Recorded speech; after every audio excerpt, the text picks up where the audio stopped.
about the hours and hours and hours that pizza sourdough is allowed to develop and rise, and that's all great, but what they're actually doing is allow the pizza dough to get knackered.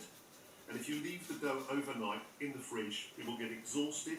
It'll still have air bubbles in it, but it'll lose a lot of its spring-back capability. So you'll be able to stretch it beautifully. The gluten will be fully developed. You can get it really, really thin. Put that on your peel, then shoot it in onto whatever your base is, and you'll get an immediate, very, very, very fast cook. Loads of you wrote in with topping questions. Alex Whitcomb emailed, do chips belong on a pizza? Fiona Craig asked, why is it so wrong to put pineapple on a pizza?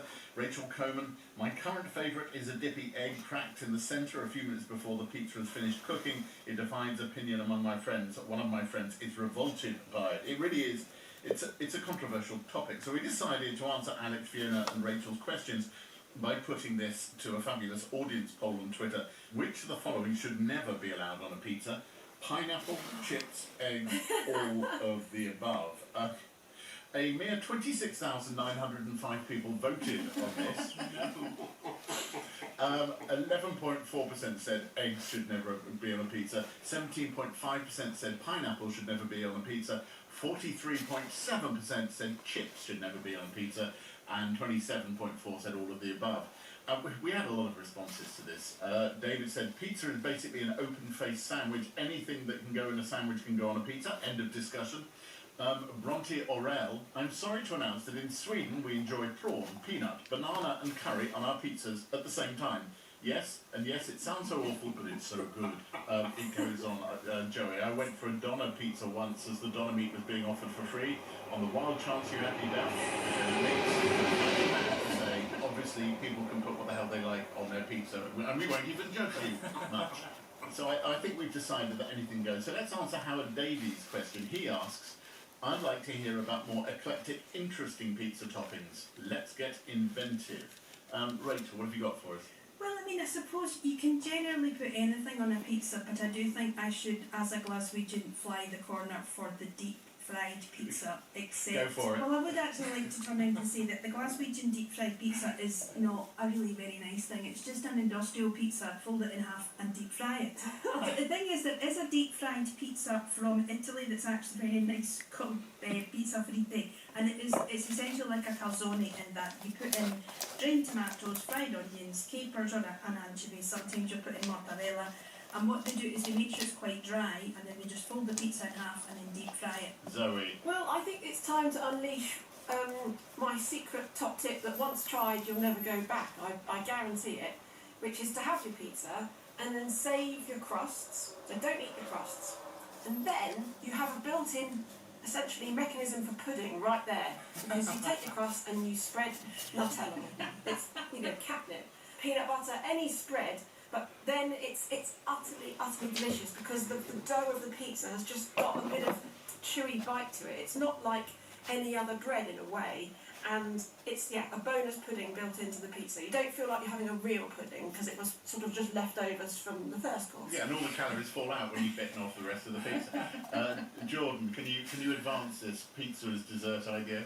I certainly can. I go one step further and I actually just make an entire dessert pizza.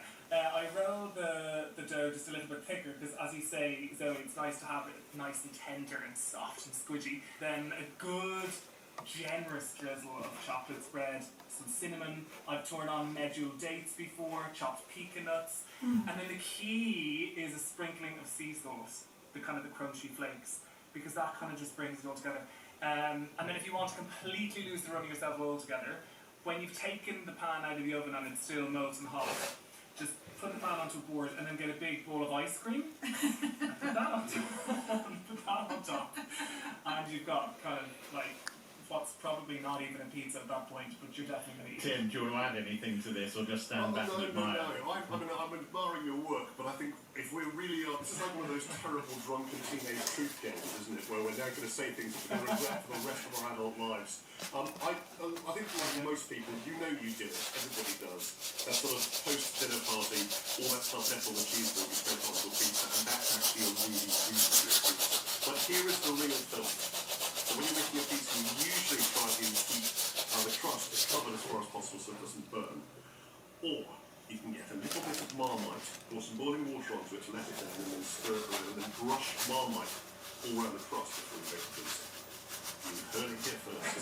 It is the Howard, I think you've now been given permission to do whatever you like with your pizza.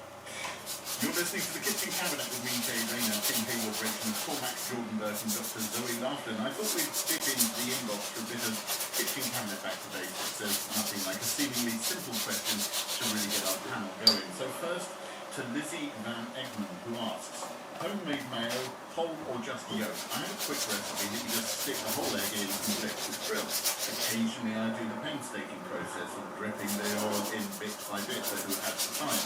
Which do you prefer, and do you have a secret recipe you could share? So mayonnaise making at home, Zoe Laughton. What's happening with a mayonnaise is essentially an experiment with immiscible fluids. And immiscible fluids is the name given to any type of two liquids that don't want to mix. So it's a classic oil and water separation.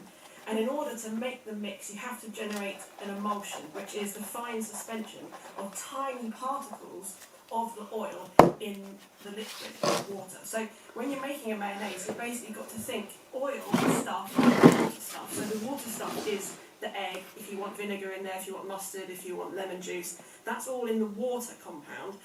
So you could, I think, mix all those things together first is a really good way to then only deal with two types of liquid. And it is important, if you're doing it especially by hand, to introduce the oil in small particles first.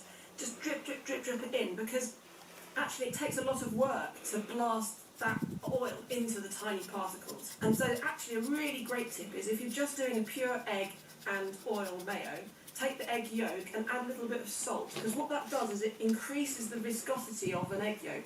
So actually you make that, the water part of it, that egg yolk, stiffer. So it fights against the oil better and actually helps make even smaller droplets of oil in your mixture. And just for clarity, I assume we're talking finely ground table salt here, not your fancy... Yeah, flakes. it needs to be small Sea particles of salt, yeah. Yeah. Jordan Burke, you must have made a bit of mayo in your time. Yeah, I've kind of been emotionally traumatised by it actually, because the first time I made it in a restaurant kitchen, I was asked to make it for a service for like 100 people, and I'd only ever learned to make it in cookery school by hand with a whisk, and so they told me to do it in a food processor, and it was like the most expensive extra virgin olive oil from Italy that was, you know, more per tin than I was being paid per day, and I was just, the stakes were very high, and of course I split it. If you do ever split it, basically when it splits, it just goes back to being liquid, it's not thick anymore, and you can just use that liquid as if it is the oil, and then just drip that liquid back in. And if you are doing it with a food processor, just don't make the same mistake that I did by dripping it in too slowly, because all the recipes have you terrified. But if you're doing a food processor, that blade's going around 100 times faster than your whisk is ever going to go. So you need to add it in reasonably quickly. If it gets too thick, a spoonful of hot water just to take it back a little bit, and then go again. If you're hand whipping, any tips? Oh yes. So the thing that pulls together the oil and the water is a thing called lecithin, which is in the egg yolk. And if you're a really, really, really keen chef, then you have a small pot of lecithin powder in your cupboard, and you can use half a teaspoonful of that. Do we accuse Tim Hayward of cheating, or do we just nod and go, that's cheater. There you go, Lizzie. Lots of thoughts on mayonnaise. Next